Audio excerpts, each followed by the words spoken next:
Okay, so magandang umaga, magandang tanghali, magandang hapon, magandang gabi sa inyo pong lahat. It's me again, Angel Whisper 11, ang inyo pong lingkod na magbibigay po ng mensahe sa inyo mula po kay God's Ascended Masters, Divine Holy Spirit, Universe, Ancestors, Spirit Guides, Angels, Archangels, and syempre po sa mga Elementals. Ako po ay lubos po na humihingi rin po ng pangunawa, pasensya po sa inyo dahil po talagang dito po mga nakaraan is hindi mo naging maganda ang pakiramdam ko. And ito is about sa ubo. Okay? And slight nilagnat. Siyempre po tao pa rin po tayo. Tinatablan pa rin po tayo ng mga ganyan. So, ngayon po, syempre po nakainom na po ako ng gamot. So, kailangan ko pong ihataw to. Kailangan ko pong samantalahin yung lakas po na meron ako ngayon. But, meron na po ako ditong iniinom na, ayan, turmeric with the lemon. So, hopefully, maging okay na po yung immune system ko. As in, bumalik na po sa dati. Okay, so ito po is, ito pong reading na ito. Ito pong YouTube channel na ito is para po sa mga baguhan. Ito po is para po sa mga nakakaramdam, nakakaamoy, nakakita, nakakarinig na hindi naman po nararanasan ng iba. And ito rin po is para din po to sa mga tipong may mga, ano na po yung mga tipong may lahi, no, na hindi man po talagang totally as a healer or as a spiritual healer like nanggagamot ng mga kulam, barang, ganyan. Kahit po yung mga manghihilot, ito po is para sa inyo to. Kung meron po yung mga bloodline na ganon, ito po is para sa inyo to. And ngayon po, ang kukunin po nating message ngayon, kuha po tayo na message ngayon is from the universe. Kasi po, ang nakikita ko po sa vision ko ngayon is si Saint Germain, which is siya yung nagbibigay sa inyo ng very, psychic abilities po ngayon ninyo is talagang mas na-enhance po or nagkakaroon ng development, no, as unlike last year na medyo yes meron na po kayo pero ngayon po mas pinatindi. Yun po kasi yung every time po na nag-meditate ako, yun po yung nakikita ko, and of course yung luck, no, na darating po sa inyo this year. So syempre po mas maganda po kung kukuha po tayo ng message, no, from the cards para po siya po yung mag-guide sa atin with the help of God, of universe, ancestors ninyo, at spirit guides, angels, archangels, elementals yan. So magtutulong-tulong po tayong lahat, kaming lahat para po makapagbigay po ng mensahe sa inyo. Okay? So let's start.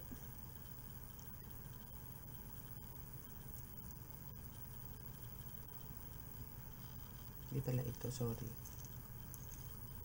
Ulit.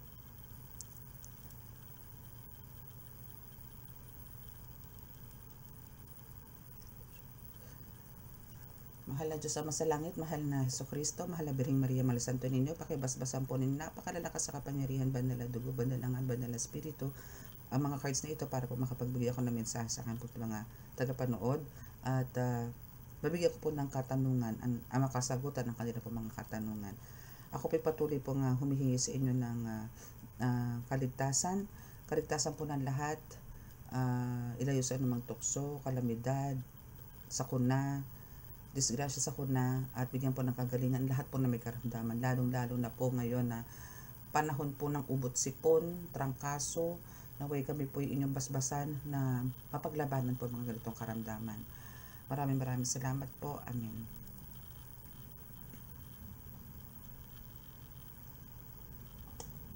Okay. So now is kuha mo tayo ng message ko dito sa ating tarot, which is yung light seer po na card ang ating gagamitin. Okay, so again, uso po talaga ngayon ng ubot sipon plus trangkaso, and hindi po nakaligtas sa inyo pong lingkod kasi nga po naging pasyente ko po halos ganun po. My goodness. So buti na lang po ngayon na may karamdaman ako, wala pong nagpapagamot na ganong klase. And manggamot man po ako ngayon, may ibang estilo po ako. Kasi hindi ko naman po pwedeng tanggihan yung mga nag-walk-in. Para hindi ko po sila mabugahan. Diba? Kasi po may bugahang session po tayo pagka nanggagamot eh. So this time, hindi po ako bumubuga. But God is so good. God is so powerful. So, gumagaling naman po si mga pasyente. Okay, your first card is 8 of Cups. Dito na tilagay. Kasi, 8 of Cups, which is andito na yung ano, no, for some of you, no, universe says, no, na kumbaga, andito na yung ready ka na, no, dito sa journey na tatahakin mo. Na parang you're almost there, no, na talagang halos nakikita mo na yung success mo, or kung sa inyo, kung iba sa inyo dito po na nag-aaral po ng lihim na karunungan, or parang gusto niyo po talaga magkaroon ng kakayanan na makapanggamot, makapagsilbi sa maraming tao, magbigay ng tulong sa maraming tao. Well, ito na po yung start, no? Kasi andito na po yun talagang papunta ka na doon, no? You're almost, halos sa gitna ka na eh. Na kumbaga, sa pinapakita dito sa card na andito yung guided ka, no? May nag-guide at may nag-guide naman sa'yo dito sa journey mo sa spiritual. That's why. And magiging successful naman kasi as you can see here, andito po yung sunrise, no? So, ito po yung liwanag na gustong-gusto mong puntahan, na gustong-gusto mong targetin, and actually, on target ka naman. And nandito naman yung ano talaga, as in good spirit or white light or divine light. No, sa'yo.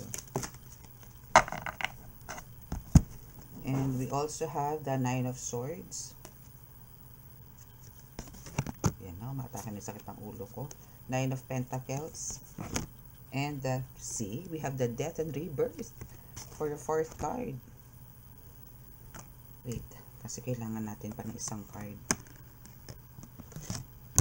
Okay, so, for some of you talagang, teka lang, kuha na po tayo ng isang card. Pero sa nakikita ko kasi dito sa card na to, is, andito naman yung ngayon, parang, for some of you, na kahit na alam nyo pong on target kayo, kahit na po andito yung successful na kayo na masasabi sa sarili nyo, still talaga po meron kayong mga, anong tawag dito, mga pagsubok po sa buhay, no? Facing some challenges, sorrows, no?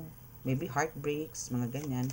But, dahil naman dito sa 9 of Pentacles na to, no, is, alam mo, itong mga umaariba naman sa'yo ng mga pagsubok sa buhay na nagbibigay sa'yo ng downfall, no, is, ito rin, mayroon namang Holy Spirit na pumupunta sa'yo, dinadapuan ka, pinupuntahan ka, ginagabayan ka, niyayakap ka, para malagpasan mo yan. And here's the thing, because of the 9 of Pentacles is here na, kumbaga, lahat naman po ng minamanifest ninyo, lahat po ng gusto ninyo sa buhay, especially this year, yung manifestation nyo, lahat po magaganap.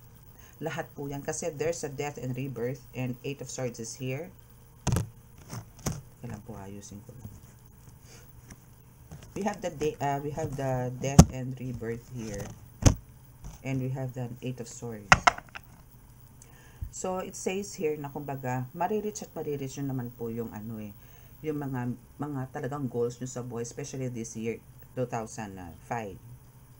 No? 2025, sorry, 2025. 2025. So, ang kailangan nyo lang po talaga dito is parang, if you are facing still some challenges, keep on fighting, keep on moving forward. Huwag nyo pong hayaang ma-isolate kayo, huwag nyo pong hayaan na kayo, magtagumpay po sila. Kasi po talaga pong gigil po itong mga taong to na kayo patigilin sa mission ninyo. Na kayo po'y patahimikin, na kayo po'y bigyan ng katutak na kung ano-ano mang karamdaman, ano mang kamalasan. Pero hindi po eh. For some of you, this is just an illusion. Sa kailangan nyo lang pong paglabanan.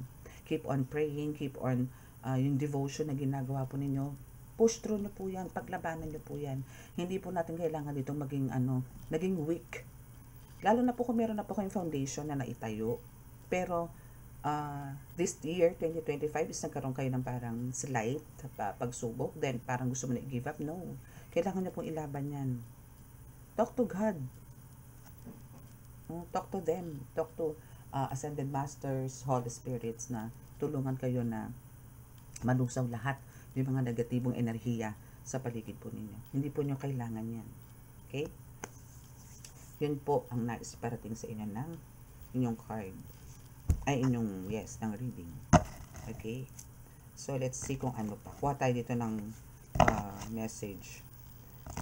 Wala po tayo dito ng mga 10 message, no? Okay. We have the spell work. Yes. talaga pong meron kayong spell work. Merong black magic involved sa buhay nyo ngayon. Kasi nga po, alam po nila eh. Alam po nila na kayo po ay nandito na sa rank na mataas na hindi na po to basta-basta. Na parang ayaw po nila talagang kung sinasabotahe po nila kayo, ayaw po nilang maranasan yung sabotahe na ginagawa nila sa'yo. Kasi ang mangyayari po sa kanila, triple, doble-doble, patong-patong po ang mangyayaring backfired sa kanila sa ginagawa nila sa inyo. See? Andito na po ang end of storm. So, ang mangyayari po sa inyo dito talaga, since andito po yung death and rebirth, no, na sinasabi, so there's a new beginning, brighter future sa inyo. Andito pa lang kayo sa starting point. Nandito pa lang po tayo sa month of January. Huwag po kayo maging hopeless. Kung meron man pong konting pitik sa inyo, konting dagok sa inyo, laban lang po. Diretso lang po. Pero ang kapalit po niyan, maybe end of this month or mid of this month or February, no, is andito na yung magbo-boom kayo. No? So, kailangan lang po talaga dito is, again, patience and faith, no, na malakas. Kailangan po natin yan. Huwag po tayo mawala ng pag-asa. Forgive them. Forgive them. Third eye awakening. Wow. Awareness. Expose. Move forward. And yes. Okay. So now, ang nangyayari po sa inyo is, andito po ngayon yung alam kong alam mo, no? Alam kong alam mo na, kumbaga, kung ano yung nararamdaman mo ngayon. Physically, emotionally, spiritually, no, mentally, and even financial.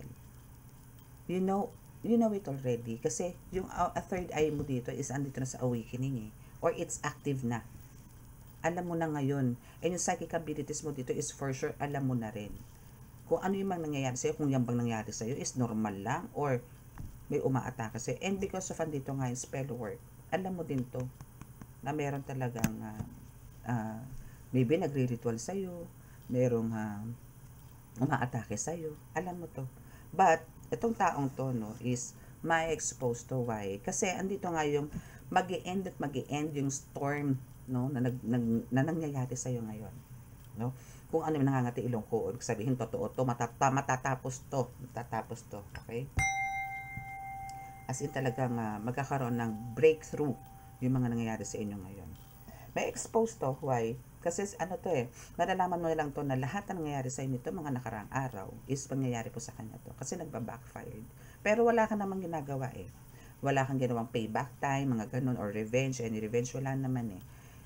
It so happen na talagang ang ancestors nyo po ninyo, universe, the spirit guides, is na andyan, no, para ibigay sa iyo yung para sa iyo na kinukuha nila, na hinihigop nila. Okay? So all you have to do now is just to move forward. Okay? Wag kang still forgive them, and talagang you need to move forward kasi kumbaga hindi po tayo makakakilos, hindi po tayo makakagawa, no, kung meron naman tayong bitbit dito or meron tayong alalahanin. Mas maganda po trabaho tayo ng wala po tayong iniisip na negative. Lalong-lalo na po sa panggagamot, sa pagtataro reading, kailangan po talaga dito at peace po tayo. Na parang tayo po laging inspired, lalagi tayong masaya, cheerful, sweet, charm, gano'n. Okay? So, it's a yes for your third eye awakening, no? So, talagang andito na yung, maybe mas lumakas yung pakiramdam ni. Again, yung third eye po, no, hindi po necessary. Pag sinabing third eye is bukas na bukas po. I mean, nakakita na po kayo ng mga multo, ng mga elemento, demonyo, spirito, hindi po. Yung iba po dyan is malakas lang po ang pakiramdam, malakas po ang pang-amoy, malakas ang pandinig, ganun. Pero yung iba po may panlasa, hanggang mga ganun. So, yung iba naman po is talaga pong lahat po yan meron.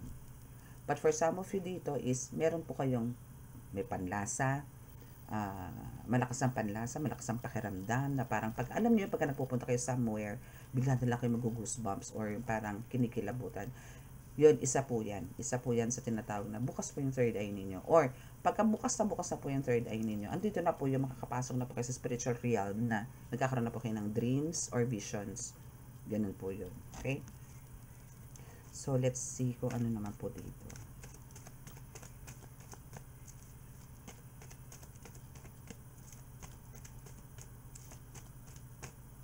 Actually, inuubo ko pagka nakahiga eh. Pagkanta naman, okay naman ako. Kaya, good. Okay, so he or is mad at you. So, talagang ganun. No? Kasi talagang, pagka ganun na talaga mayroon ng spell work, eh talaga namang galito sa'yo. Diba? As in talagang madly, deeply, bad at you tong taong to. And we have the healer here. And you are the healer. Okay? You are the healer. Kaya andito yung talagang malabong mangyari yung mga sinasabi nilang attacks, no? Na mapagtanggupayan niya because God hired you. So, hindi nila mapagtatanggupayan itong mga ganitong klaseng atake sa'yo. And yung talagang pasubok, talagang tapos yan, matatapos yan. Talagang hindi na para patagalin pa yung mga sufferings mo dahil talagang gagraduate ka dyan. I mean, talagang matatapos yan. And we have the happily married. Yes. Actually, I know that some of you dito is yan yung isa sa mga manifestations ninyo, no? Sarap. Ayan, so, congratulations. Kasi happily married na talagang this time, no, especially po doon sa mga nagpa-ritual before na napagtanggupayan po namin. It's because of your effort na rin. Kasi pagka nagre-ritual din po ako, meron din po akong some points, no, na kailangan nilang gawin. Para po, lalo na pagka gusto nila pong mapabilis yung resulta ng ritual. Mas maganda po yun kasi mga asawa po yun. Okay? And now we have the very sick here. Okay, so for some of you is very sick ngayon. Hindi na ako magtataka. Kumbaga kasi talagang sa panahon po ngayon, especially pagpasok nga po nito ng January, ang dami pong may sakit, ang dami pong may karamdaman. Ubo, sipon, as in trangkaso. Nakakaawa lang po yung mga bata. Yung mga mga age 6, 7, naku, Diyos ko, talaga naman nakakaawa. Ang titigas ng mga ubo. Pero ikaw parang maybe same thing, no, na talagang ganito. Na pero ito is is talagang you know naman kung ano talaga yan. Kung halimbawa spiritual ba yan, physical, di ba? So there's a freedom. Okay? So freedom as in alam mo yung magkakaroon ka ng breakthrough sa lahat ng mga pagsubok na nangyayari sa'yo. Like mga problema sa pinansyal, physical, even sa health issues, mga ganyan, or maybe issue sa kapitbahay o kung ano man, andito na yung magiging mas komportable ka na. Antay-antay ka lang, ha? So all you have to do is just to be careful pa rin sa kapaligiran. And we have the end of situation, 'di ba? Kung kanina may end of storm, ngayon is end of situation naman ang meron. So andito yung mas magiging maganda talaga yung mo, siguro parang pwede kong i-consider to na it will happen katapusan ng January. Yun ang sinasabi sa akin. Siguro kailangan mo lang po talaga munang ma-experience to kasi meron kang matinding gagawin or mission na gagawin. Parang piniprepare ka lang dito ni God. Maybe kung ano man yung sakit na nararamdaman mo ngayon is hindi to physically na parang kailangan mo lang mag-rest kasi siguro ikaw rin yung tipong tao na di uso sa'yo ang pahinga na parang siguro kailangan mo lang talaga magkasakit para lang mailatag mo yung katawan mo sa kama, no, or sa higaan. Kasi andito yung maybe some of your mga spirit guides, no, angels, ancestors na sinasabi na kailangan mo na muna magpahinga ka naman. Pero andito yung talagang porsidido ka or napakasipag mo. So, maybe minsan, hindi maybe, yun daw po talaga, sabi nila sa akin. Yun daw po talaga ang way lang para tumigil ka. Kailangan ka nilang bigyan ng sakit para lang makapagpahinga ka. No, you need to take a rest. Okay? So, hoping next time, wag mo abusuhin yung katawan mo. Make a rest, unwind, take a vacation, yung talagang bakasyon, yung malayo ka sa stress. You can do it parang alone or maybe with your family, pero make sure na relax ka. Yung puro hagalpakan lang, yung ganun, puro tawa lang, wala yung mga alalahanin, yung mga ganun. Okay? So that's your reading for today. So sa spell work, actually sa spell work, kung ang question mo ngayon is about sa financial mo, masasabi ko na matatapos naman yan kasi there's an end of storm. Now you need to forgive them and you are a healer here. And magkakaroon ka ng freedom. And we have the death and the rebirth. So, matatapos at matatapos yan. Okay? So, just make sure na okay. And there's also, for some of you is ma-enhance din yung mo. Kailangan mo nang i-analyze ngayon yung vision na pumapasok ngayon sa third eye mo or sa mind mo. No? Kasi for some of you here is talaga nakakita na po ng vision. Okay, so that's it. And dito na po tayo sa healing. So sa mga naka-resonate po at di po nakaka-subscribe, please click the subscribe button, paki-like and share, and click the notification bell para updated kayo lagi sa ating reading. Okay, and sa mga gusto po mag-avail ng medallions, pangkalahatan na protection na oil, manifestation oil, candles, andyan na po sa description box ang aking contact details. And chat lang po. Okay?